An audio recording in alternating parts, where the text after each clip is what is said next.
You go to your favorite ice cream shop. You see the ice cream dispenser machine. You're very excited. You press the button for chocolate ice cream. And there's chocolate ice cream being dispensed from the ice cream vending machine.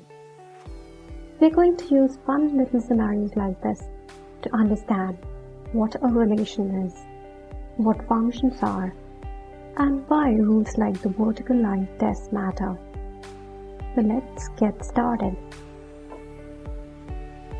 Hello everyone, I'm Aditi and today we're going to dive into a very important topic in mathematics, relations and functions. These are the topics that we will cover in this video. So what is a relation?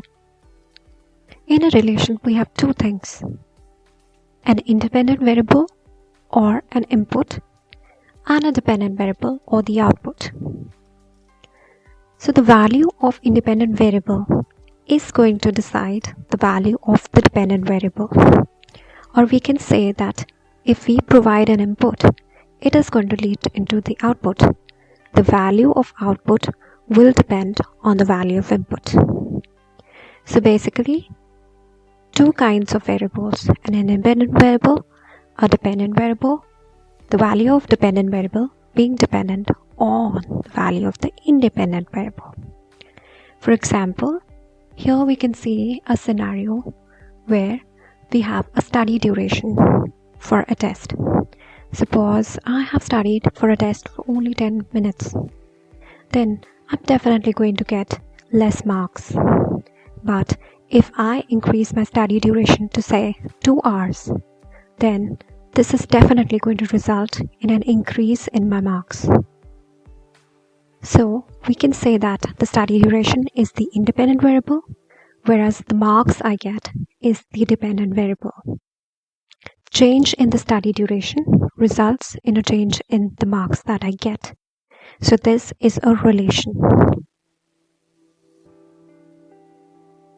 Now, how can we represent relations in the form of set of ordered pairs? We have been given a table where the study duration, the independent variable, is going to result in a change in the average marks, which is the dependent variable. So first of all, what we're going to do, we are going to form ordered pairs out of this.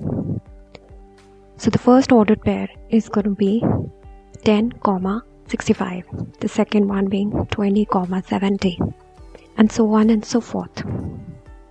So we are going to have a total of 6 ordered pairs, and now we have to make a collection of these ordered pairs. So we are going to enclose these ordered pairs separated from each other by commas and enclosed within curly braces. Next topic is domain and range. So here I have represented domain and range with a very interesting line.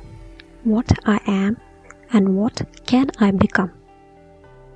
So domain represents the statement what am I, while range is what can I become. So let's just understand this. So first of all, we'll talk about domain. Domain is what I am. Basically, if I have an independent variable, what it currently is. Basically, what all values can the independent variable take is going to represent the domain. So like in this example, the study duration has only these values, 10, 20, 30, 40, 60 and 70. So we can just say that the domain is 10, 20, 30, 40, 60 and 70. So we have represented this domain in the form of a set. So what all values can an independent variable take is the domain, the possible values of independent variable. Now let's talk about what a range is. So range means what all I can become. So basically, if I am an input and I'm acted up on by a function or a relation, then I'm going to turn into something. I'm going to become something, and that something is going to be the output. So what all are the possibilities for me to become? So what all are the output values that I can take? So that is what a range is. So here in this example, average marks represented by 65, 70, 85, 88, 92 and 93 are all the possible values of marks. So these are going to represent the range. Let's look at another example where we have a continuous waveform. So here we have a function represented by y is equal to x squared. Y is the dependent variable, whereas x is the independent variable. Here x can take any value from minus infinity to infinity. So any real value can be taken by x. So the domain is going to be from minus infinity to plus infinity or any real number. Whereas for y, it can only take positive values or 0. So the range here is going to be limited to only positive numbers plus 0. So the range is going to be from 0 to infinity, where 0 is included.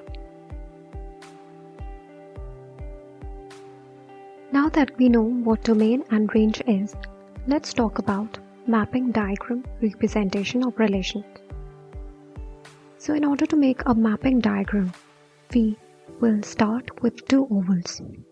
The first oval here is for domain, and the second oval here is for range.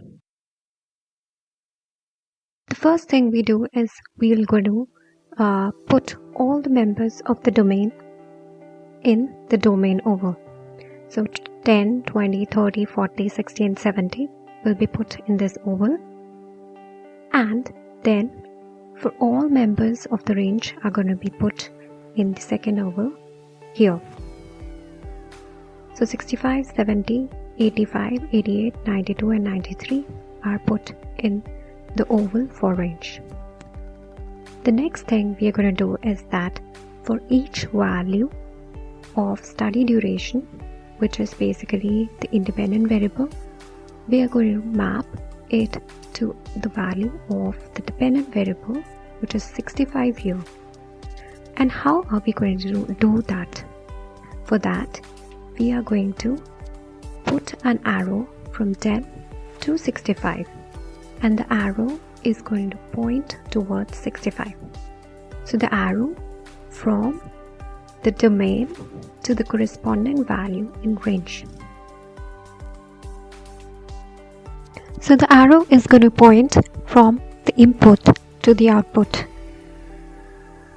So here we have to represent each value of the domain, and it has to be mapped to its corresponding value of output in the range block. So that is how we do a mapping diagram representation of relations.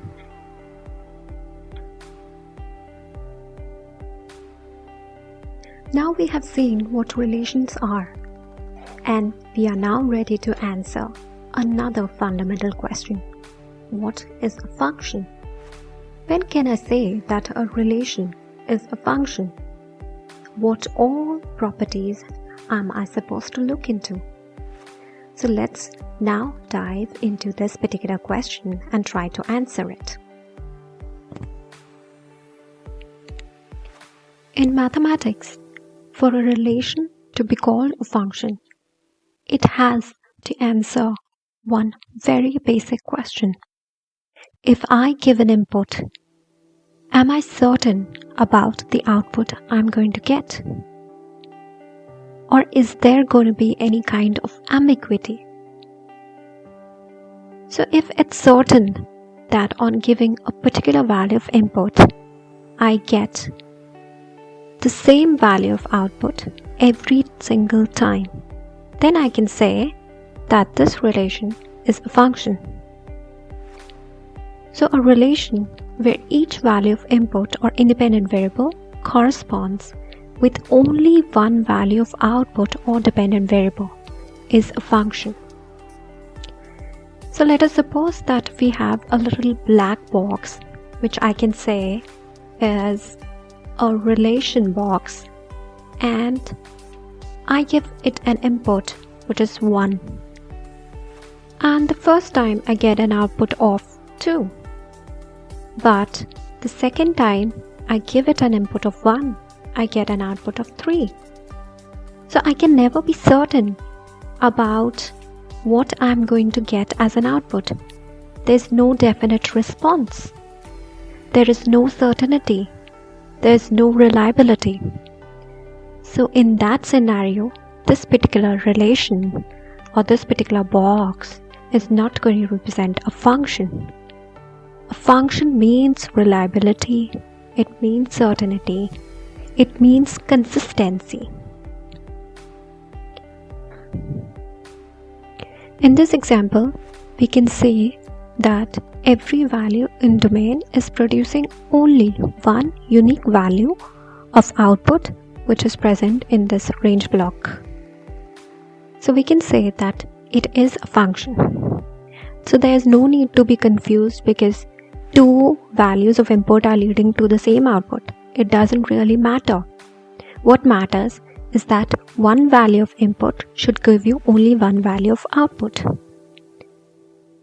Even if we have two values input which are giving the same output, it doesn't really matter. That is certainly possible with a function. But what is important is reliability when a particular input is given. So this mapping diagram is going to represent a function. Now let us look at another scenario. In this particular example, we have some people or some students, Alex, Bob, Ravi, Michelle, Mike and Sam. And these students have got a certain list of subjects that they are studying. Alex is studying physics and drama. Bob is studying biology, Ravi maths, Michelle arts, and Sam is studying two subjects, arts and English. So here, if this is a relation and I just want to know what subject Alex is studying. So the output can be physics or it can be drama. So the output will either be physics or drama and we'll get either of the two. There is no reliability of what output I'm going to get. When I ask my particular relation, which subject does Alex study? Sometimes it will tell me physics, sometimes it will tell me drama. And let's talk about Sam as well. Sometimes we'll get the output as arts and sometimes we'll get the output as English. Because what we are getting is only one output, the name of one of the subjects. So here we can say that this relation is not a function because each input is not leading to a unique output. There are two inputs here which can produce either of the two outputs. So this relation, which is a one-to-many relation, is not a function. So it's very important to note this. So we get an observation that if we have a one-to-one relation, it will be a function. If we have a one-to-many relation, it is not going to be a function. If we have a many-to-one relation, where many inputs can lead to the same output, as we saw in the previous example, here many inputs lead to the same output. It is a many-to-one relation. It is still a function. But if it is going to be a many-to-many, it is not going to be a function. To understand the vertical line test, let us first see what a vertical line truly represents. Here we have been given a graph where y is equal to x plus 3 represented in red line. We have two vertical lines which have been drawn. One is x equal to 3 and the other one is x equals to 5. Now, the intersection point between x equal to 3 and y equal to x plus 3, which is this blue dot represented by the x and y coordinate of 3, 6, represent the intersection point of these two lines. This intersection point basically is the solution to the equation y is equal to x plus 3 when x is equal to 3. So when x equal to 3, the value of y coordinate is going to be 6.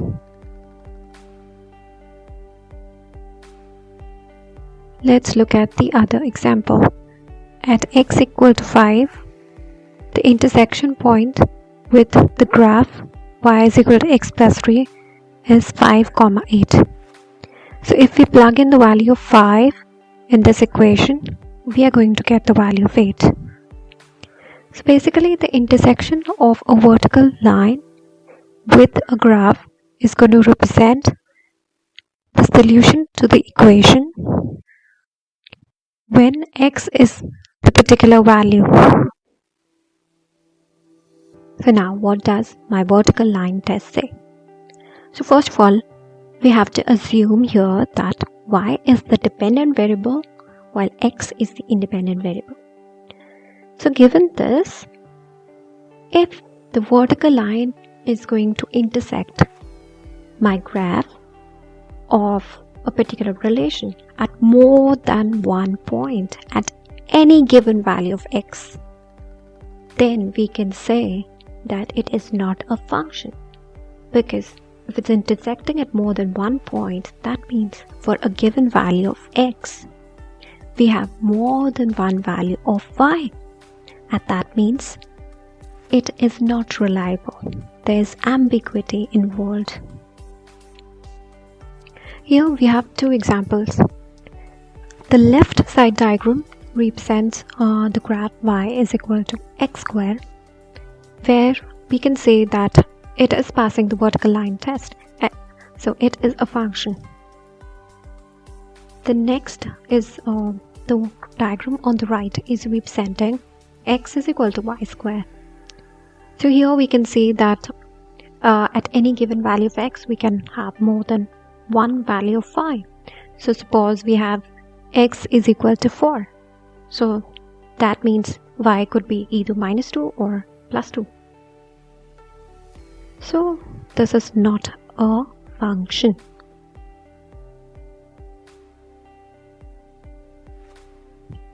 Let's see a vertical line test in action. So here we can see our Desmos screen and we have a value of a, which is going from minus 10 to plus 10. So basically it's actually checking how many intersection points does this particular relation have at every given value of x. So this is going to give you a good idea of what a vertical line test is. So basically the line has to go from minus infinity to plus infinity and check every value of x to see whether it is intersecting at only one point or not, or less than one point. Assume a hypothetical situation where x now becomes the dependent variable, whereas y is the independent variable. So we have reversed the situation. Now, are you still going to use a vertical line test? The orientation of the x-axis and y-axis still remain the same. And now, we are going to come back to our ice cream dispenser. So, in the ice cream dispenser, what is the input? Well, the buttons which are labeled as chocolates, strawberry, vanilla and mango are actually the inputs. The ice cream dispenser itself is the relation or the function. Now this is yet to be determined. And then the output ice cream that we get is actually, the output. So chocolate ice cream or strawberry ice cream or vanilla ice cream or mango ice cream are actually the outputs. So the independent variable being the buttons, the dependent variable is the ice cream flavor that we get out of the dispenser, and the relation or the function is going to be the ice cream dispenser. And now we are going to decode whether it is a relation or a function. So let's get started. Is every input giving me a unique output? Oh yes. If I press chocolate, I get chocolate ice cream and not strawberry ice cream. I don't even get two flavors at the same time. So yes, for every button, the output is unique. So yes, this is a function.